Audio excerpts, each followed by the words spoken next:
feel comfortable with all those cans. Right. So,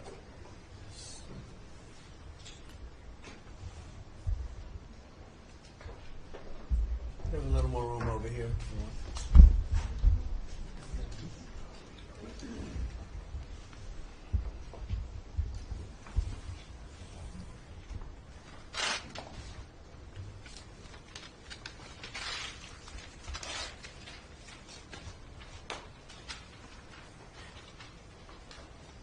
Thank you very much. We had a very good meeting. We're talking about a lot of different things. Consumer prices have actually dropped. There's very little inflation. Everybody predicted a lot of inflation, very little inflation.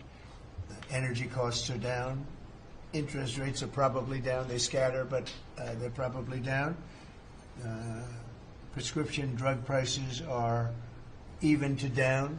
We're doing very well. It's been amazing. We had a big day yesterday. There'll always be transition difficulty, but we had in history, it was the biggest day in history, the markets. So we're very, very happy with the way the country's running. We're trying to get the world to treat us fairly. This is something that should have been done 25 years ago, and it wasn't. Should have been done 40 years ago, and it wasn't. But no president was willing to take it on, but you had to. It's not sustainable. It wasn't sustainable. And as you know, without a lot of money being added, because there's a lot of money that we could add, the country is making approximately $2 billion a day. And when you think of it, we've never done that before, never come close to it. And the number is probably $3.5 billion a day. And that makes us a very strong country. But we have Scott here and Howard and some of the people that are working on deals. And the biggest problem they have is they don't have enough time in the day. Everybody wants to come and make a deal. And we're working with a lot of different countries.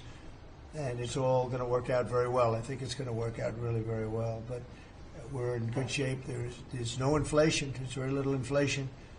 And I went 4 years without inflation, and I took in hundreds of billions of dollars from China and others, taxes in China.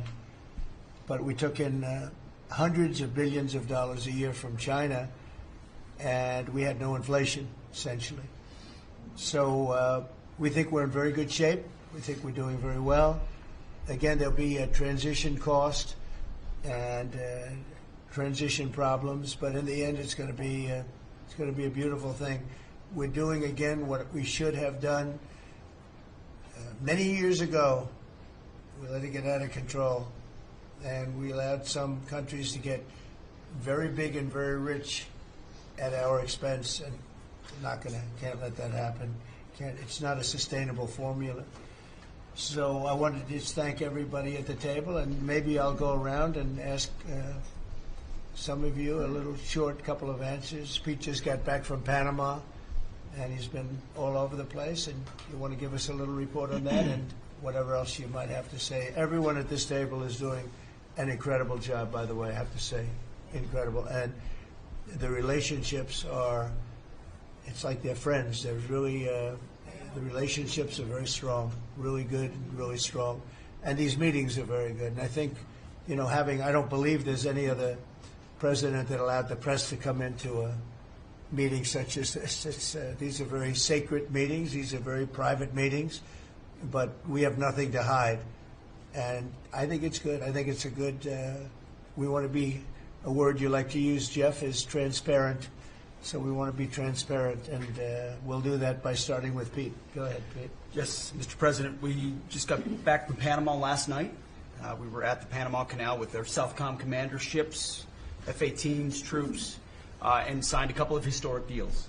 One which is with the Panama Canal Authority, a framework for U.S. vessels, first and free through the Panama Canal. Right. And then also a memorandum of understanding with their security minister for the presence of U.S. troops. Fort Sherman is an old U.S. base there, as well as a naval station and air station jointly with Panama to secure the Panama Canal from Chinese influence. That's something you said, we're taking back the canal. China's had too much influence Obama and others let them creep in, we, along with Panama, are pushing them out, sir. And so we had a very successful trip there. President Molino sends his regards, very complimentary of the U.S. as he's a great ally, and I think they want the Communist Chinese out. And with our troops there partnering with their forces, we've got a chance to push them all the way out, sir. We've moved a lot of troops to Panama and filled up some areas that we used to have, and we didn't have any longer, but we have them now. And I think it's in very good control, right? Yes, sir. Okay. Thank you, Pete. Very good. Howard? So, so we've have so many countries to talk to. It is, it's incredible. I think Scott and I, I'm not sure we could ever have enough time in the day to talk to all these countries because they want to talk and they want to talk now, and they have come with offers that they never, ever would have come with, but for the moves that the president has made, demanding that people treat the United States with respect. We're getting the respect we deserve now, and I think you're going to see historic deals one after the other. And then I'm very excited that within a week and a half, we're going to start with the gold card, and the Trump card is coming out, and we're very excited about that, and that's coming soon. So very excited. Good. Thank you very much. Good job. Linda? Well, on a couple of fronts, we have been addressing the issue of anti-Semitism on campuses. There's been some grant funding and contract funding that we've reviewed, and some canceled, and some we've put on hold, waiting for that, while we do an investigation. On the other side of what my responsibilities are in having education go back to the states, we're meeting and talking with governors. I was with, this week, all 50 commissioners of education around the country, and because we also want to provide them with tools and best practices as education does move back to the states. Making great progress, great response from the states, and very positive. And what about colleges? You're holding back $400 million from Columbia. From Columbia. $8 billion from Harvard. Can you imagine the money we pay Harvard? They have a $60 billion fund, and we're giving them $8 billion, and we're trying to figure that out. And then they hire de Blasio, the worst mayor in the history of New York, and they hire the woman from Chicago who was a disaster, total disaster, and they pay them massive salaries, and they're supposed to be teaching you government. That's not Harvard. That's not Harvard the way it used to be. So do you have anything to say about that?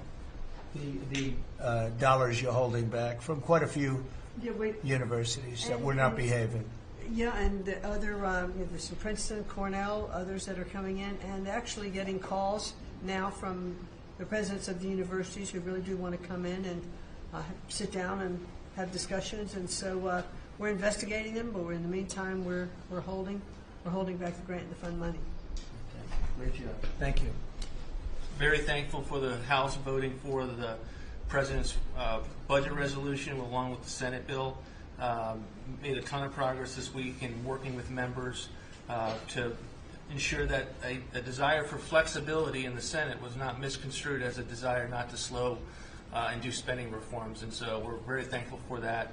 And now we can get after writing that bill, getting the President as big a package of his agenda to his desk. So very good week. Good.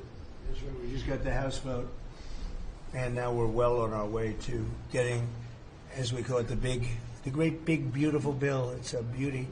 There's never been a bill like this one. We're trying to get it all into one beautiful bill. It's tax cuts, regulation cuts, and many other things. The border, a lot of money for the border. Where you're doing a fantastic job. So, but we just got a report that we, as you know, you knew before us. Were you surprised we got the vote? Got the vote, and we're happy to get the vote. So, I think we're going to be in very good shape. Okay, please. Mr. President, last year the Chinese received 1,700 orders for new ships. American shipyards received 5. Under your leadership, like so many other industries, we are going to revitalize and make shipbuilding and maritime great again with these blue-collar jobs. These are the cranes, the ports, opportunity zones, and drive that investment back in. We have, under that executive order, and also one to streamline foreign military sales for people that want to buy our equipment, and of course acquisition reform all just this week under your leadership, Mr. President. So we're going to be rebuilding our shipbuilding business. We would have to go to Congress for this, but we may buy some ships from other countries that we're close to and that do great jobs with ships, but we're going to start the process of rebuilding. We don't really essentially build ships anymore, which is ridiculous. It's going to be a very big business for us in the not too distant future, but in the meantime, we have countries that do very well at building ships, and we'll be dealing with those countries, and we may be ordering top-of-the-line ships from those countries. And within a fairly short period of time, we'll be building our own ships. So we'll probably have to go to Congress for that, but we're not going to have a problem. Susie, thank you very much for the job you've done. Go ahead, please. I just wanted to make sure you know that this cabinet, I think, pretty uniquely collaborates and cooperates and works together to accomplish all that you've asked them to do, and I think they deserve a lot of credit for that. True. You're doing a great job. The chief of staff, doing a great job. Lee, go ahead. Mr. President, the Biden EPA was strangulating the economy. The Trump EPA understands it's not a binary choice. We can protect the environment and grow the economy.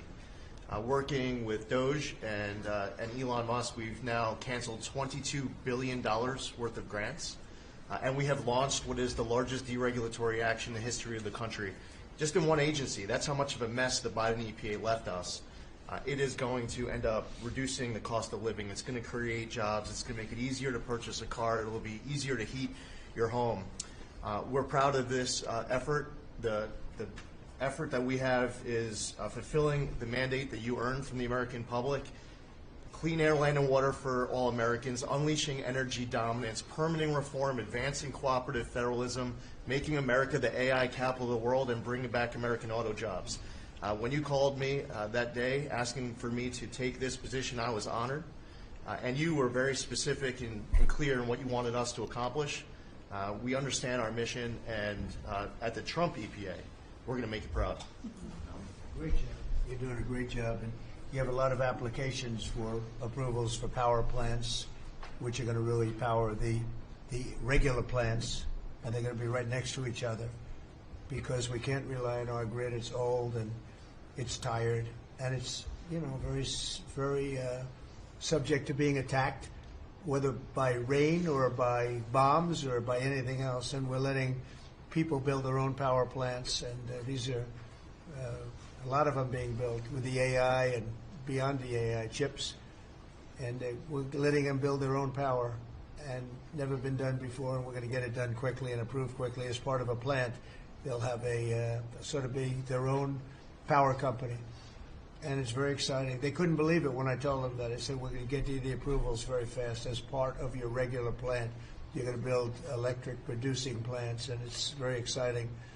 And they're able to do it very quickly and very well, and you made it possible. Thank you. You have a lot of applications for some of the biggest plants that have ever been built in the world.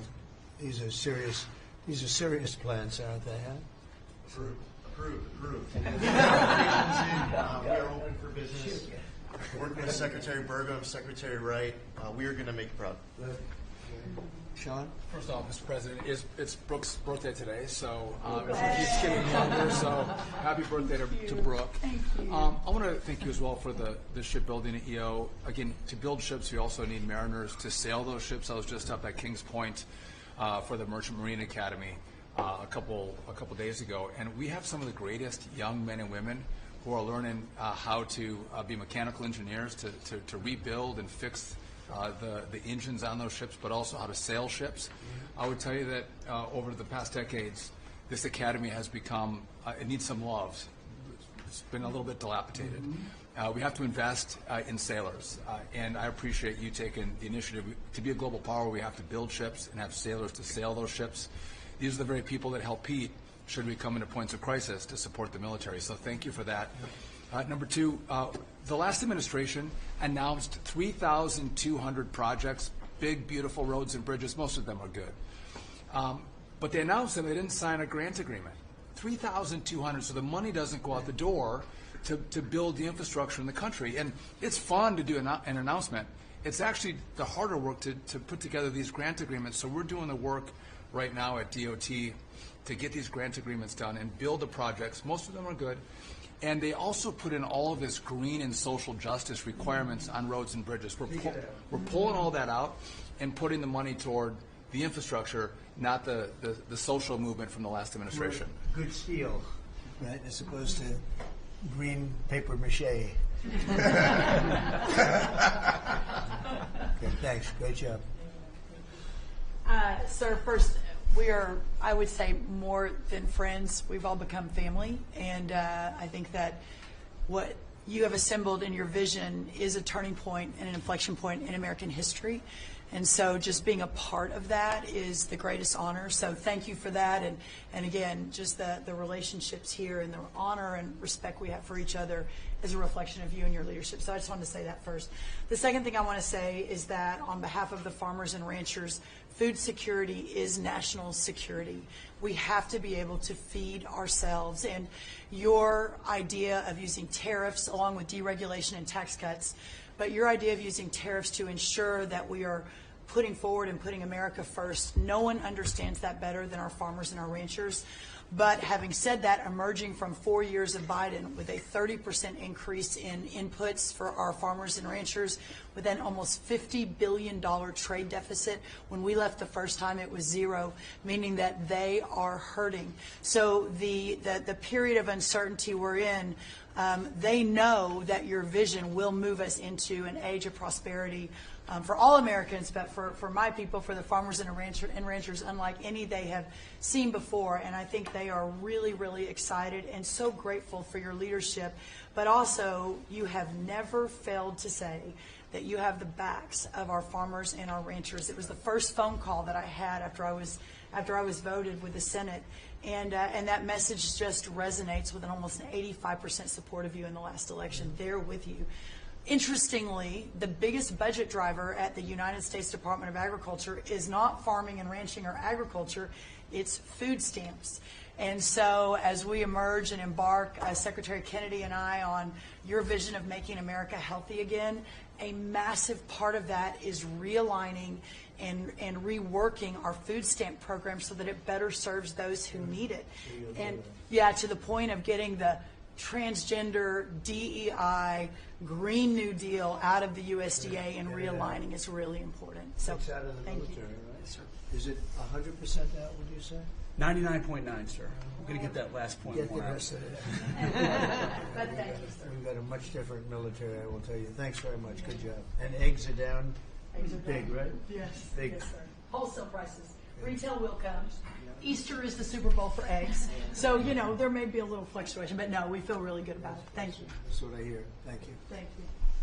Good. I'd echo what Howard said on the trade queue, that we've got over 75 countries that want to come in. So it'll be Treasury, Commerce, Jameson at USTR, and we're putting a process in place. And as you said, you're going to be part of the negotiations too, because I've had these countries call me up and Secretary Bessent, we're happy you're going to be negotiating. Well, President Trump's going to be involved too. Every So detail. bring your best deal on the budget. It's moving quickly in the House and the Senate thanks to your leadership. We're also going to have debt ceiling in there, so we're going to get an increase in the debt ceiling. And that will be the done and dusted for Part of the bill that we just got to vote on today. So part of the bill. It'll be done and dusted for 2 years. We won't have to worry about that. And then I gave a speech yesterday to 1,400 small and community bankers, and they were so happy to hear from your administration. And I told them Wall Street's done great for the past 4 years, 10 years, 20 years. It can continue doing great, but it's Main Street's turn now. And it's those small bankers through deregulation, through emphasis on Main Street, your Main Street agenda, bringing back jobs, that is going to power the smaller communities. And then finally, the bond auction went very well yesterday. We had a lot of foreigners show up as the support showing that the U.S. is still the best place to invest. The inflation report, as you said, was quite good. And energy prices are down more than 20% since January 20th. Amazing. That's great. Really good numbers. Great number. Thank you. Pam? President, we've had some great wins in the last few days that, you were overwhelmingly elected by the biggest majority. The U.S. Americans want you to be president because of your agenda. And the courts are ruling that you have the authority to determine how the money of this country will be spent. That's what the American citizens wanted, and that's what they're getting. An example of that Friday was the Department of Education, that you can determine how the money will be spent. No more DEI. And that impacts every agency across the board. On the civil side again, NLRB. We had a big win in the Supreme Court there. OPM, a big win there. But also 16,000 workers there. But also on the criminal side, the Alien Enemies Act. We are winning there. And your directive to me was to keep America safe, and that's what we're doing. Whether it's the alien enemies, all of these gangs, and they are enemies of our country. They are terrorists, they are organized crime, they have come here, they are extremely organized, they are spread throughout our country, and they are creating terror. And no more under your directive. And that has stopped. Yesterday in South Florida, we charged 11 defendants with $500 million of pure cocaine coming into our country to kill our kids. They were caught. They will be prosecuted to the fullest extent of the law.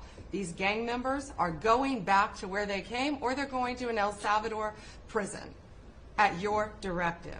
And, you also gave us a directive to prosecute the people who are going after Tesla to the fullest extent of the law, some of the greatest police work I've seen.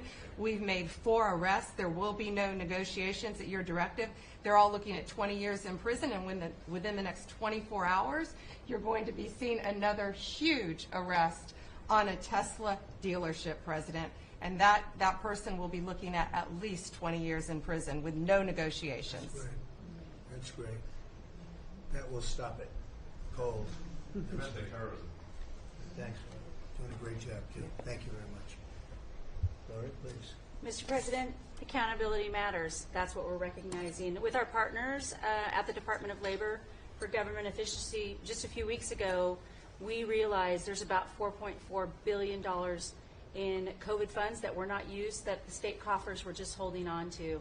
Out of that, we've returned $1.4 billion back to the state treasury, so essentially to the American people, and we'll go back and claw the rest of those billions of dollars back. And on the heels of that, late last night, we're understanding unemployment insurance fraud. That trust needs to be whole for the American people. When we need it for who deserves it. That's not what we're seeing. In the numbers that we saw last night, again, exposed by our partners at DOJ at the Department of Labor, since 2020, over $400 million of payments have gone out already.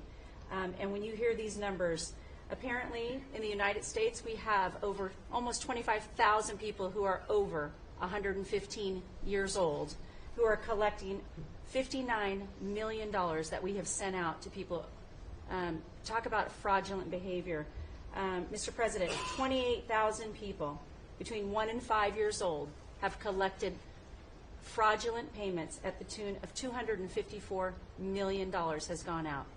And lastly, 10,000 people who have not been born yet, 15 years into the future, $69 million, and they haven't even been born yet. In one case, they will be born 129 years from now. The United States government sent them $41,000, and they're not born yet. So, under the Department of Labor, those are the things that we're uncovering. I couldn't be more honored to tell the American people that we're bringing back their dollars and we're saving them and returning them to the United States Treasury. Also, jobs numbers. Last Friday, 228,000 new jobs were reported. That is good for the American people. That is my primary job, is to grow that workforce under your leadership. So we've kicked off the America at Work tour, and we'll be visiting all 50 states, and I'll be working with my colleagues here to do just that. So thank you, Mr. President. We're going to grow this economy. We're going to keep our focus on the American worker. So you're finding tremendous fraud, though. Those numbers are really bad when you're Unheard of. over 115 years old. And I think you had mentioned the oldest person in our country is 114 14 years old. That's recorded. pretty good. A woman living in Pennsylvania, but apparently there's 24,000 more of them that are 115 or older that we're I giving hope you hear that. to. So we have 24,000 older than the oldest person. Definitely did. That's terrible. And what are we doing about that? How do we get that money back? Yeah, so we're working with our IGs to do that further investigation. The House and Senate, we had a 5-year statute of limitations. We've got an extension on that, another 5 years. And so the goal, in my opinion, we should never have a statute of limitations to return the American dollars back to the Treasury when there's fraud. But at this point, we will continue to work hard and double down and return those dollars to the Treasury. Great. Thank you. Thank you. Great job. Christie? Well, Mr. President, thank you for your leadership at the border. For the second month in a row, you have broken the record in the history of the nation for the lowest number of encounters at the border, which is absolutely remarkable. You have said that America's laws matter and that they'll be enforced, and we're hard at work now to get people to go back home that are here illegally. So the Alien Registration Act has been in place long enough now that those individuals that are here illegally, if they haven't registered, then they can be charged criminally, and they can face fines up to $1,000 a day and face deportation if they don't go home, and they'll never get the chance to come back to America. So we're encouraging people to use the CBP Home app to register, and we're working on the resources and funding to buy them a plane ticket to send them home. I went to El Salvador, Colombia, and Mexico, and those countries and others are thinking about setting up programs to support these individuals when they get back to their countries. So when they get there, they'll have housing and food assistance, and so making sure that these folks have the opportunity to go home so that they can get the chance to come back to America is important. And So it's a very big self-deport operation that we're starting. thousands of people have already Yeah. self-deported. Well, we're just going to, when you have 21 million people that need to go home because they're here breaking our laws, then we need to facilitate that. And I've been working with the governors a lot lately on several different issues. One of them has been on FEMA for recommendations on how to do exactly what you've directed us to do. And then also I sent a letter and communicated with them that they need to be setting up a SCIF.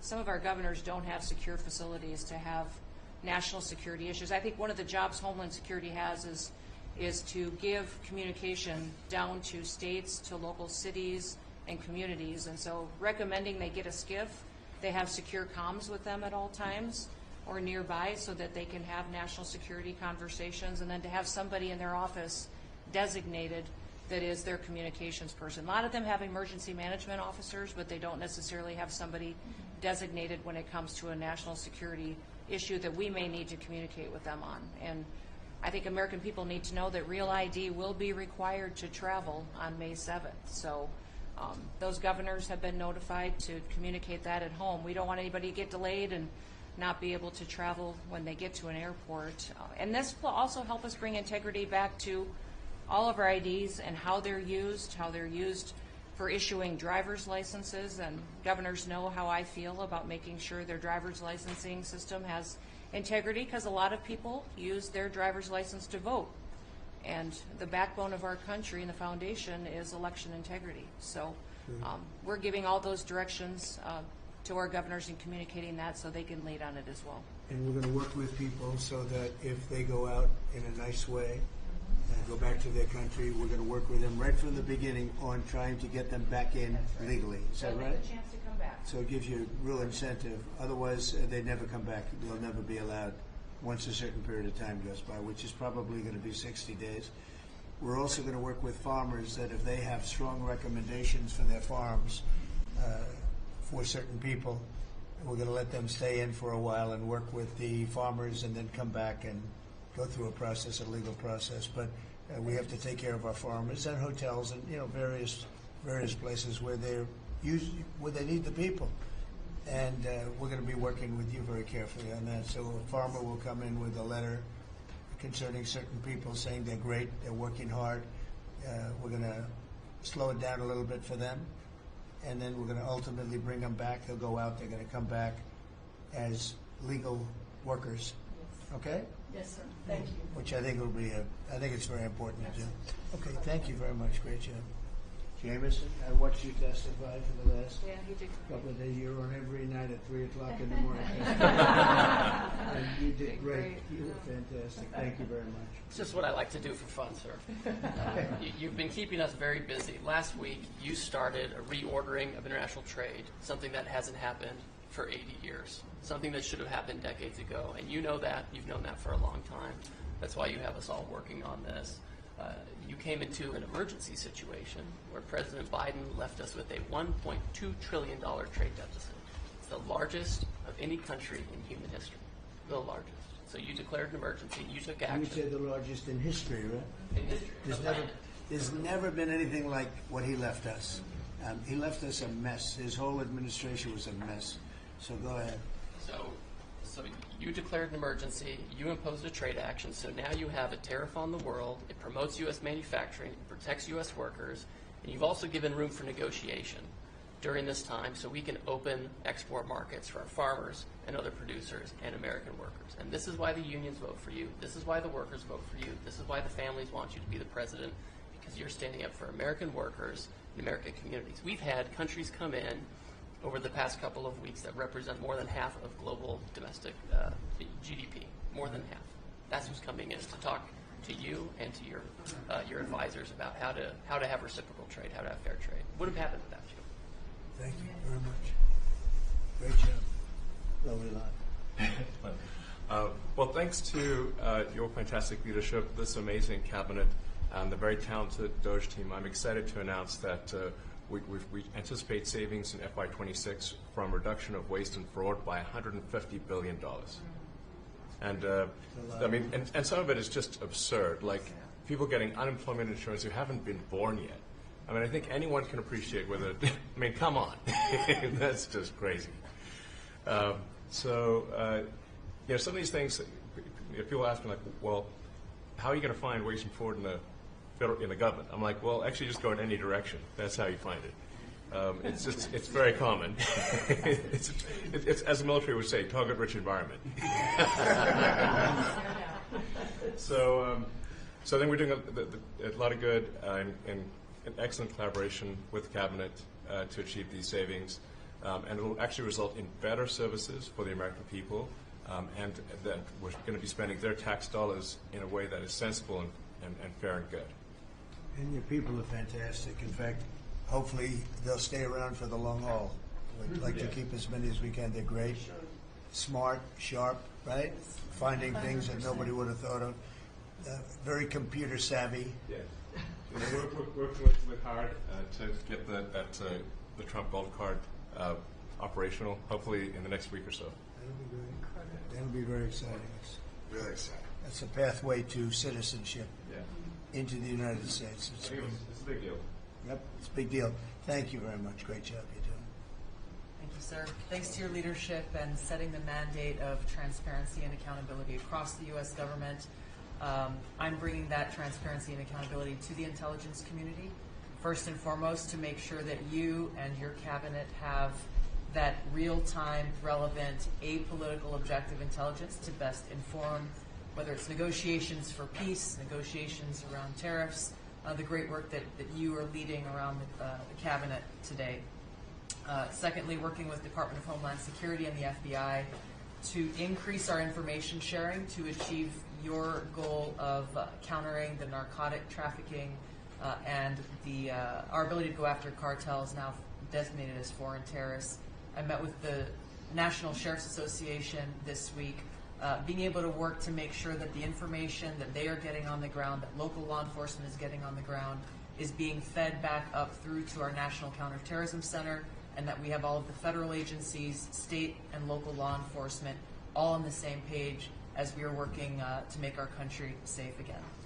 And lastly, sir, as you know, declassification and rooting out weaponization and politicization of the intelligence community is a huge priority. You know more than anyone else the very dangerous and negative consequences of that.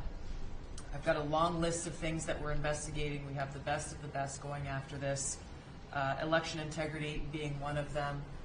We have evidence of how these electronic voting systems have been vulnerable to hackers for a very long time. and vulnerable to exploitation to manipulate the results of the votes being cast, which further drives forward your mandate to bring about paper ballots across the country so that voters can have faith in the integrity of our elections. And lastly, we've been scanning. I've had over 100 people working around the clock to scan the paper around RFK, Senator Robert F. Kennedy's assassination, as well as Martin Luther King Jr.'s assassination. These have been sitting in boxes in storage for decades. They have never been scanned or seen before. We'll have those ready to release here within the next few days. That's great. Bobby, how do you feel about that? That's hitting, very that's gratified hitting to close, hear. that's hitting close to home, isn't Yeah, it? no When you kidding. think, I'm thinking about Bobby when No. when that statement's made. I'm very grateful to you, Mr. President. And you'll let Bobby see some of this because, you know, it's very personal stuff. But it's time. I've asked him, and his response is, put it out. The world needs to know the truth.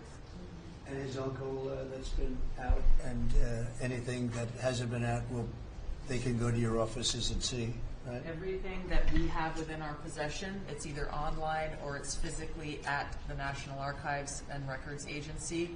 We also have hunters going out, Mr. President, and looking in the storage lockers at FBI and CIA and other agencies, specifically to find if there is anything else that has not been reported. We're actively going out and trying to search out the truth. Okay. Yeah, we want to get it all out. Yes. 100%. Good. Thank you very much. Good job, guys. Mr. President, on behalf of America's manufacturers, I want to thank you for standing up to the Chinese Communist Party and fighting for our main streets, for our workers, and for those that make things in America. I'm out on a Made in America manufacturing tour, and as I go across the country, people are grateful to have a president who's not just fighting on the tariffs fronts, but to get inflation down, to create jobs. After Biden destroyed 110,000 manufacturing jobs in just his last year, you've already brought back thousands and thousands of manufacturing jobs. So the American worker is grateful. Main Street is grateful for you.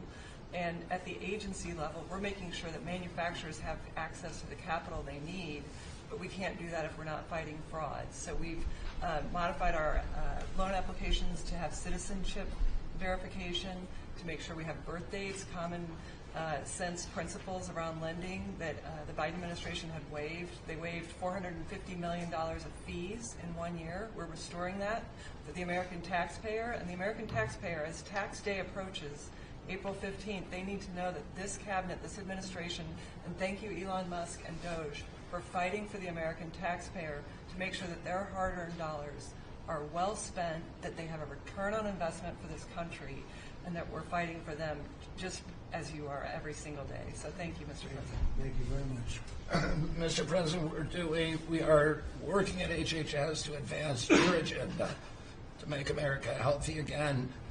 I'm working with Lee Zeldin to reassess the fluoride rules based upon the August release by the National Toxicity Program of new science that shows a direct inverse correlation between exposure to fluoride and IQ loss, particularly in children. Lee and I were in Utah this week, to announce that Utah became the first state in the country to ban supplemental fluoride. I'm working with Brooke on and governors now in 24 states who are advancing MAHA legislation to get soda pops off of the food stamp program, off the SNAP program. We've launched Operation Stork Speed to get the bad chemicals out of baby formula. We're working with governors across the country to get good food into the school lunch programs and to get rid of food chemical dyes and other bad chemicals that are in our food. We've shown now that this directly affects academic performance, violence in the schools, and mental health, as well as physical health. We are working with governors across the country to get cell-to-cell or bell-to-bell legislation to restrict the use of cell phones in schools, which again dramatically impacts academic performance.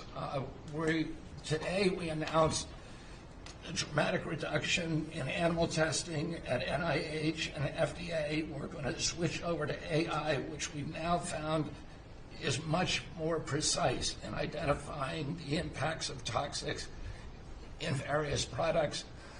We're working with Elon, who's done an incredible job to eliminate the redundancies and to streamline operations at all the health agencies and to recalibrate our trajectory to your agenda of making America healthy again. And finally, on the CDC has done an amazing job at getting the measles outbreak under control. We have about 680 cases now in 22 states, compared to the same outbreak in Europe, which is 127,000 cases and 37 deaths. Our numbers in this country have now plateaued. And I want to thank CDC for that. And we're trying to refocus the press. We've had 3 measles deaths in this country over 20 years. And we're trying to refocus the press to get them to pay attention to the chronic disease epidemic as you've asked us to. We have now 38% of American youth are pre-diabetic. This was unknown 30 years ago. Every child that becomes diabetic, there should be a headline about them. We have 100 million adults who are pre-diabetic or diabetic. And we have, we have now, the autism rates have gone from now most recent numbers we think are going to be about 1 in 31. 1 in 12, so they're going up again from 1 in 10,000 when I was a kid. And we are going, at your direction, we are going to know by September. We've launched a massive testing and research effort that's going to involve hundreds of scientists from around the world. By September, we will know what has caused the autism epidemic, and we'll be able to eliminate those exposures. So big. Think of that. So it was 1 in 10,000 children had autism, and now it's 1 in 31. Not 31,000, 31. That's a horrible statistic, isn't it? And there's got to be something artificial out there that's doing this. So you think you're going to have a pretty good idea, huh? We will know by September. There will be no bigger news conference than that. So that's it. If you can come up with that answer where you stop taking something, you stop eating something, or maybe it's a shot, but something's causing it. It can't be from 10,000 to. Can you imagine that, Marco? That's a big number. Thank you very much. You're doing great. Thank you, Bobby. Please.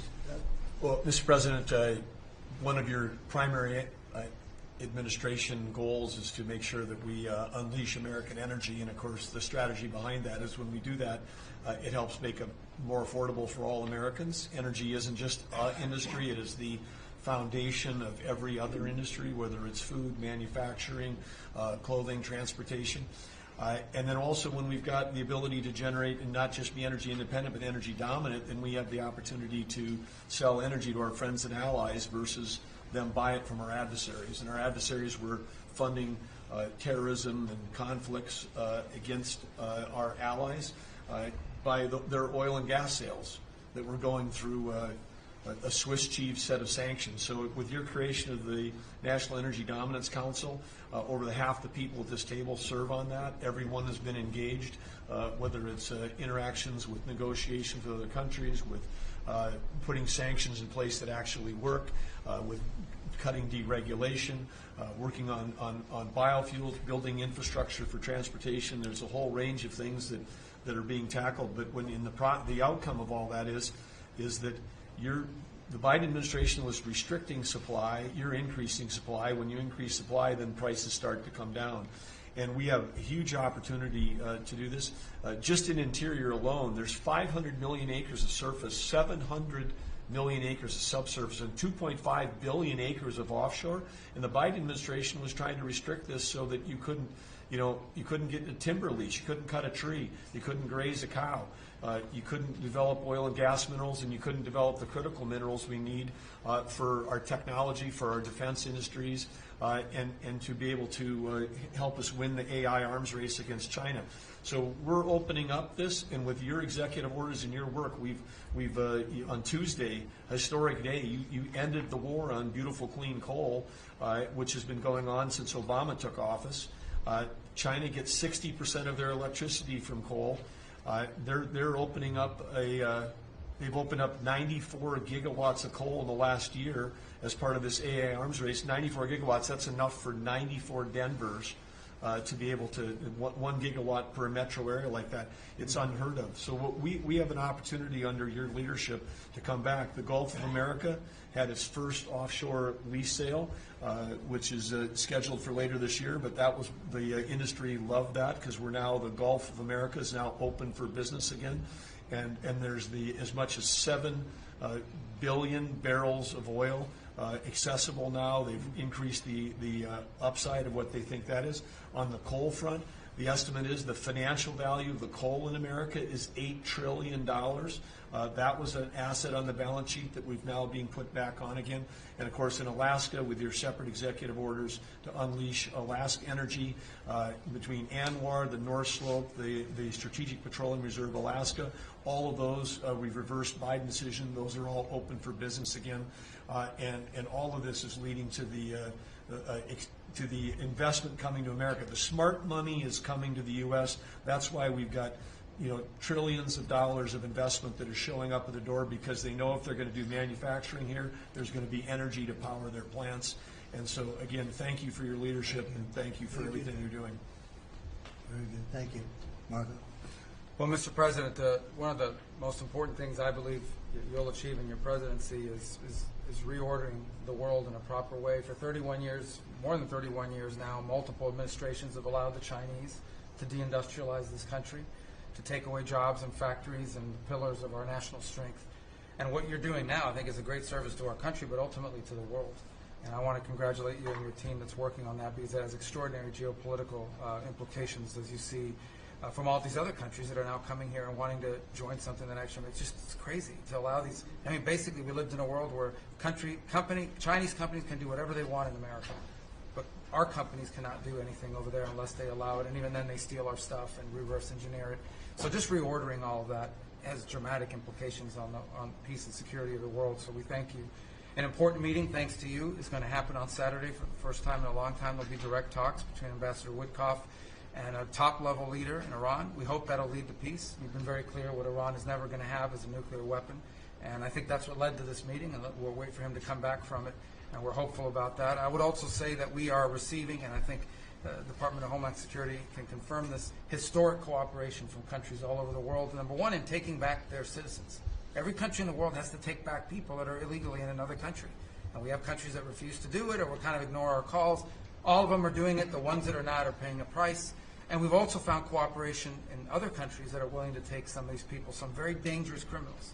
I know the President of El Salvador will be here next week, has really been a good friend to the United States in that regard. These are some of the worst people you'll ever encounter, and Pam knows this, and Christy knows this from the work they're doing. You know, and one last point I want to make, Mr. President, and again, it's under your leadership, it's actually under your executive order. If you come to this country as a student, we expect you to go to class and study and get a degree.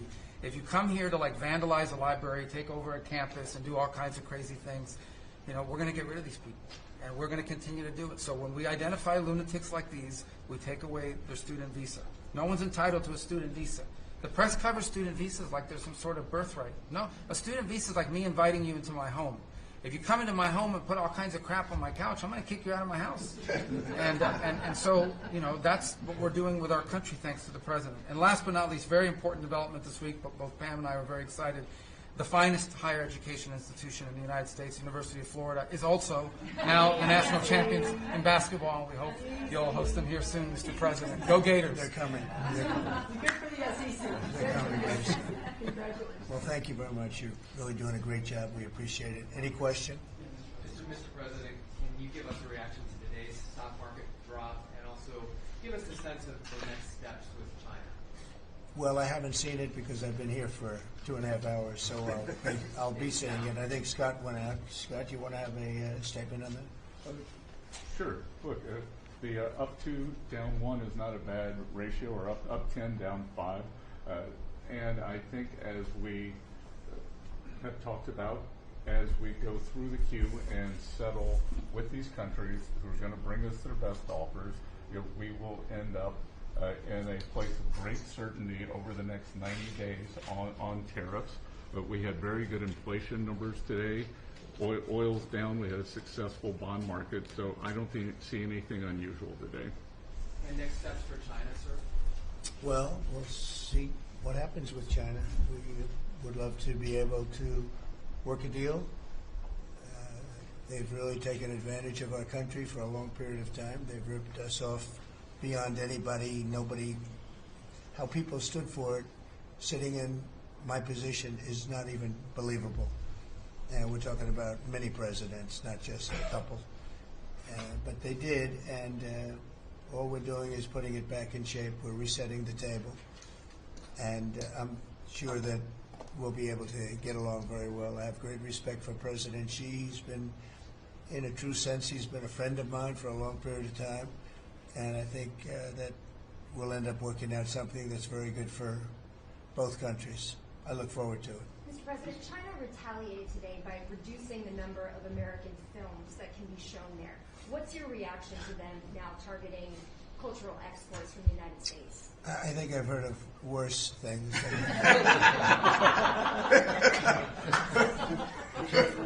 Yes, please. Also on China, the Ukrainians say they have evidence that Chinese soldiers being found fighting for the Russians in Ukraine. Can the U.S. verify this? And if so, what does the U.S. plan on doing to China to counteract that? We'll look into it, but I think beyond that, we're really looking to get that war stopped. They're losing 2,500 and even more than that young people a week. They're Russian and they're Ukrainian. They're not American, but they're people. And we're seeing if we can get it stopped. And I think we're making progress. I appreciate the ballerina who was released. It was at the request of a very good friend of all of ours, actually. Dana White called me and he said it's the friend or the relationship of one of the fighters for UFC or one of the fighters. And Dana's an incredible guy, and we spoke to President Putin about it, and they made a deal. They released the young ballerina, and she is now out, and that was good, so we appreciate that. We hope that we're going to be able to make a deal relatively soon with Russia and Ukraine to stop the fighting. It's so senseless. It's such a horrible thing. It would have never happened if I were president, but it did happen, and we were given that card. And I think we're going to get it. I think we're going to get it stopped. Got to get going. We got to get it. We have to move it faster. Likewise with the hostages, we're making progress. There's 59 hostages, but only 24 of them are living, and that's the way it's been presented to me by the mothers of some of the dead, mothers and fathers of some of the dead hostages, and they want the bodies of their baby, as they say, their baby, their young boys. They want them back as much as if they were alive. It's amazing because when I met the hostages 2 weeks ago here, I couldn't believe what they had to go through, by the way. But when I met them, they said, yeah, there's 59, but 24 are living. And they actually consider, I guess if you're a parent, you do consider it this way, that the remainder who are dead, the 24 that are alive, the remainder that are dead, they want them back just as much as they would want them back if they were alive. It's really pretty amazing and pretty sad. So we're getting close to getting them back. We have a lot came back. A lot of people are very grateful. Some came back in pretty bad shape. Some came back, they're okay. I think they're going to be scarred mentally for a long time. Because if you sit down and talk to them, as I have, what they went through is incredible. But we're making progress. We're dealing with Israel. We're dealing with Hamas, and it's a nasty grip. Mr. President, how close are you to the first country coming to actually make a deal with the United States over tariffs? Is it days, months? Well, I think it's very close, but we have to have a deal that we like. We don't want a deal that's going to be a bad deal, or I could make every deal in one day if I wanted to. I could do this all in one day. I could just say, here's what we'll do. And I was saying to the people before, to Scott, mostly to Scott and Howard, and some of the other people that work with us on the negotiations. We have a lot of law firms that have paid me a lot of money in the form of legal fees. We're going to probably use those firms to, if we can, I think we can. I'll make a contribution to the country, but they're great firms. They're the best firms, the biggest, and really the most prestigious. And we may be using them to help you guys out, because you're going to need a lot of lawyers. And I'm not sure Pam's going to be happy if I say, can you send over about 200 lawyers that work on trade? She's working on criminal stuff, and I think that's going to be her focus more than anything else. So we'll find out if we can do that. But we have a lot of lawyers that you've been reading about where they paid $100 million a firm on average. Now we have the final 4 or 5 are at $125 million. So I have a lot of legal fees I could give to you people, and we might as well use them. Hopefully I won't need that many legal fees or that much. I may. Who knows? After it ends, after we leave, maybe I'll need it. But if I do, it's not going to be very pleasant. So I think we're going to try to use these very prestigious firms to help us out with the trade, because we have a lot of countries. But we want to make deals that are proper for the United States, not just we can make deals easily. We want to make them proper. Mr. President, if you aren't able to reach the deals that you want to see at the end of the 90 days, will you put those higher tariffs in place, or will you extend? Well, that's what would happen. I mean, if we can't make the deal that we want to make, or we have to make, or that's good for both parties, it's got to be good for both parties. You wouldn't. And then we go back to where we were. You go back to the numbers that you announced last week. I think so. You wouldn't extend the pause. No. We'll have to see what happens at that time. Thank you, Mr. President. You said yesterday you were considering some exceptions for companies. Can you talk about what you're considering, and then also on the reciprocal tariffs that would be substantially lower? Is it the same math formula going to be used, or is that tossed out? I'm not considering now for any country or company, but it's possible that I would. But I'm not. We don't have that situation right now. People understand where we are, what we're going to do. But it could happen. It's called flexibility. You have to have certain flexibility. What are you planning on using the money that you're gaining for revenue through the tariffs on? Paying down national debt, reducing taxes, creating good budgets, helping Christie with the border and all of the other things.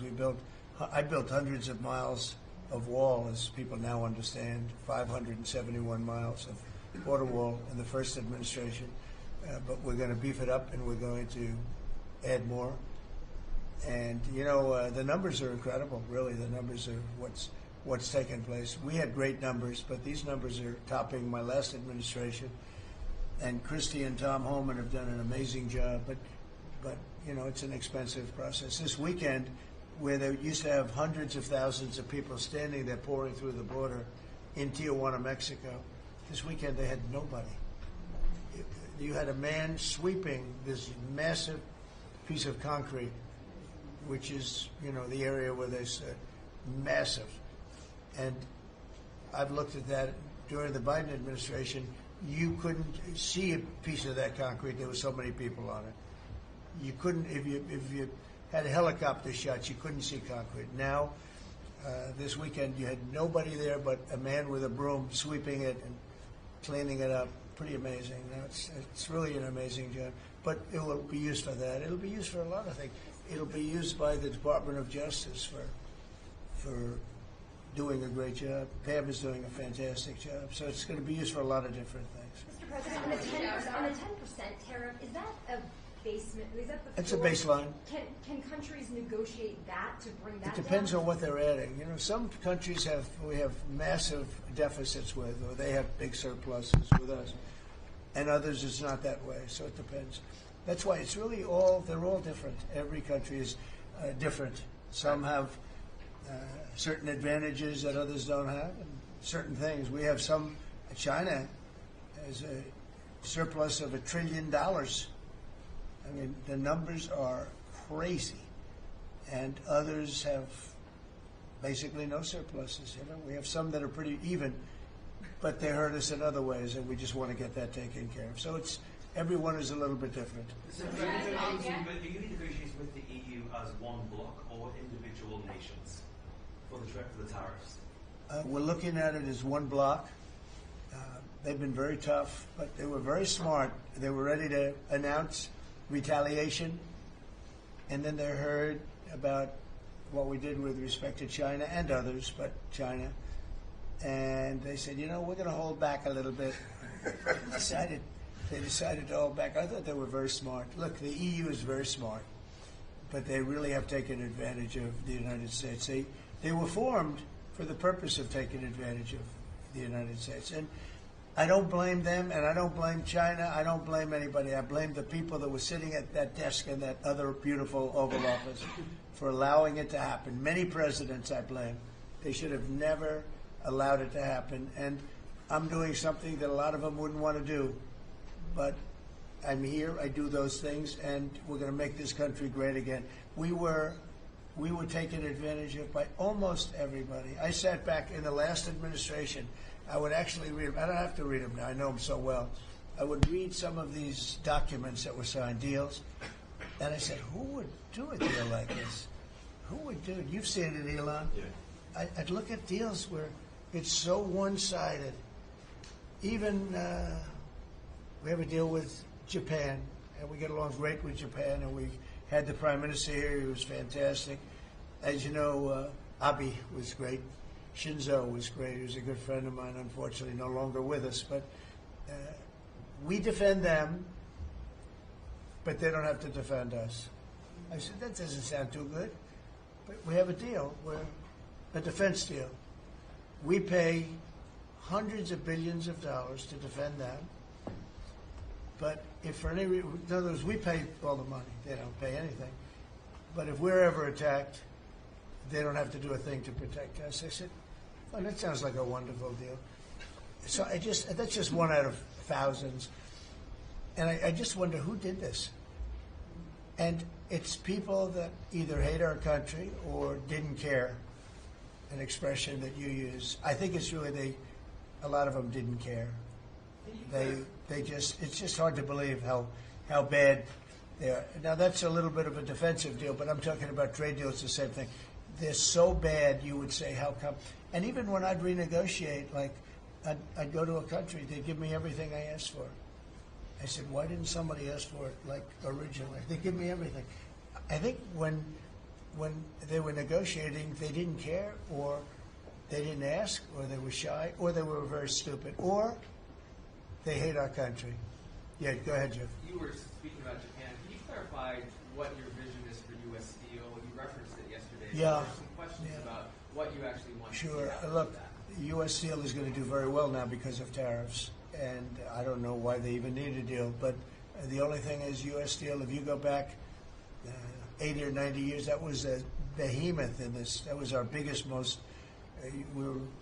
If we were around, we would have been very proud of it. Today we have different types of companies that are big. Google, it's not the same as U.S. Steel, and I love Google, and I got to like the people that run it. They're very capable people. They didn't like me so much in the first administration, but they like me a lot now. I don't know what happened, but I like them. But I think they would be the first to admit when I envisioned. You look at some of those steel factories from 90 years ago. It was a different kind of a country, but they were miles long. Today you see just empty hulks. Those hulks are going to be filled up very soon because of what I'm doing with tariffs. It was a different kind of a thing. But if I didn't do that in the first term, my first term, if I didn't put tariffs on, we would have, because China and others were dumping steel, billions of dollars of steel.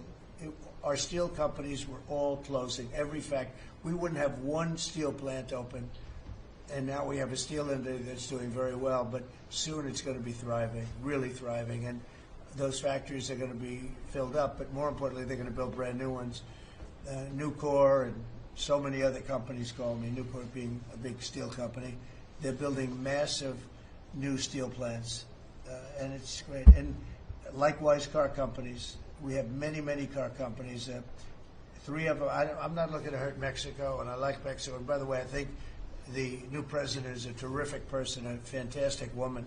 We've had many conversations. She's a very elegant, just a fantastic person.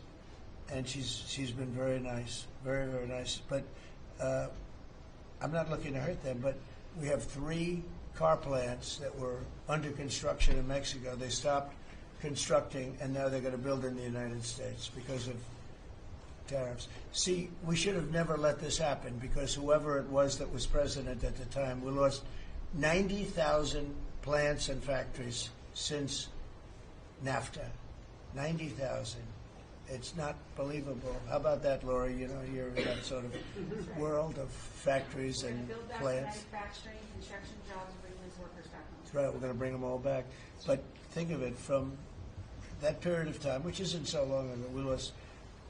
I said the other day, if you had a map on a big wall like this, and if you had pins, 90,000, I don't know if you'd have enough. I don't think you'd have enough room on the map to put the pins. 90,000 factories that we've lost since NAFTA. And it's not even, and about 6 million jobs. Really, I think probably a lot more than that, but they say 6 million jobs. We're going to bring many of that back. I think we're going to bring more than all of it back. We're going to be better and stronger than ever before. But if a president, when they were leaving, said, look, you can leave, but if you're going to build a factory someplace else, and you think you're going to come and sell your steel or your car or any product that you make, your pharmaceuticals, which we're going to do, we're going to get them all back. But if you think you're going to just, all they had to do is say this, and they wouldn't have left. You know, I said it the other day. I said it with respect to, I made a speech a year ago, and I told them if I win, we're going to charge a big, big tariff at the border. And people were thinking about building in Mexico a car plant. And I said, we're going to have a big tariff. So if you want to build a car, you're going to have to pay 25% more than the cost of that car. You're going to have to pay 25% tariff at the border. They would have never left. They could have kept everybody. If a president said, if you leave this country, you leave Michigan, you leave Detroit, you leave anybody, any of our states, because to me they're all the same. I love them all. I love them all, and I probably won them all, but they say I won most of them, but I think I won them all, but that's okay. But all you had to say if you were the president is, if you leave and you think you're going to now fire all those workers, leave all that, you know, everything behind, and you're going to build in another country and sell it any, and no, you're not going to. You're going to pay 50% or 100% tariff. They would have never left. And all you had to say, Marco, all you had to say very simply is, you don't have to write it down. All you have to do is say it verbally. If you leave, you're going to pay 100% tariff. Therefore, don't leave. They would have never left. But they left 90,000 plants. I mean, it's hard to believe that many. It's not, you can't envision it. So just getting back to your, you know, because I'm the great weaver of all time. You know? To weave, you have to be a genius. To go on tangents, anybody can do that. But we'll get back to your original U.S. Steel. U.S. Steel is a big name in this country. You know, Babe Ruth is a big name. We have a lot of big names, but not too many. U.S. Steel is one of the great names in the history of our country. And normally I wouldn't mind so much. I wouldn't be thrilled with it. But to buy for a foreign country, and we love Japan, but for a foreign country to buy that cherished U.S. Steel brand, that's hard for me to do. And maybe somebody else may want it. The company Nippon that's involved with it is a big, powerful company who do a good job.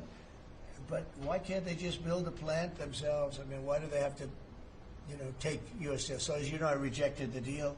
Now they've come back in a different form. They're coming back as an investor.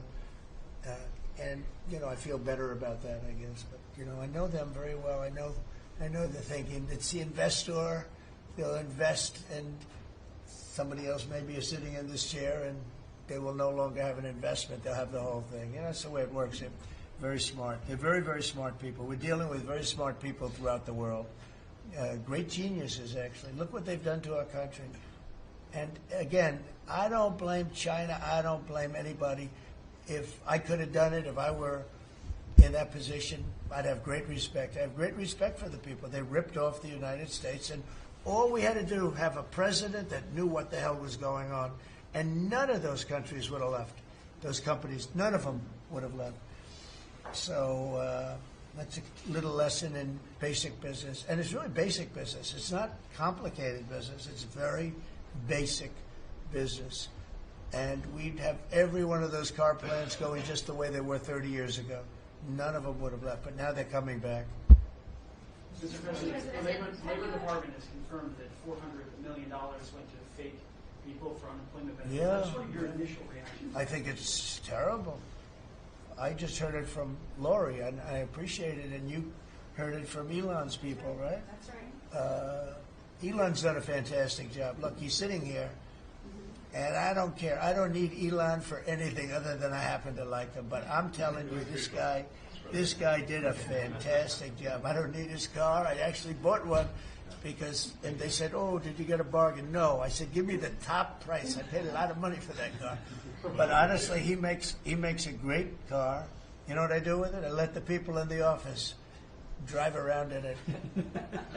Margot and Natalie, they're all, Chamberlain, they're all driving around the most beautiful car. It's gorgeous. But I did that as a sign of, just a show of support.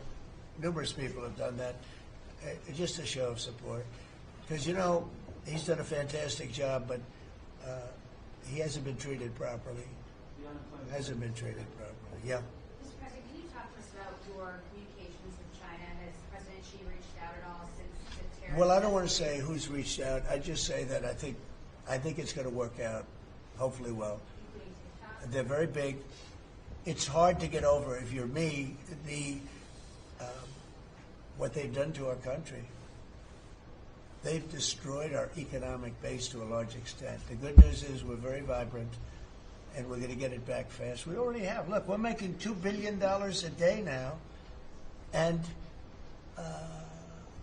during Biden, we were losing $3 billion a day. Biden was a disaster. He was the worst president in the history of our country.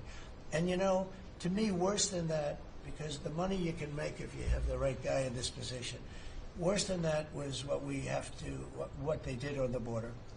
By allowing the jails of the world, not South America, all over the world, to be opened up so that we take everybody from Africa, Asia, South America, Europe, the bad ones.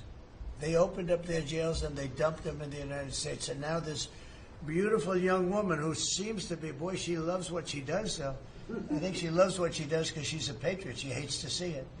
And Tom and all the people. But for us to spend, you know, hundreds of billions of dollars this is just, I don't know. They either hated the country. Who would do this?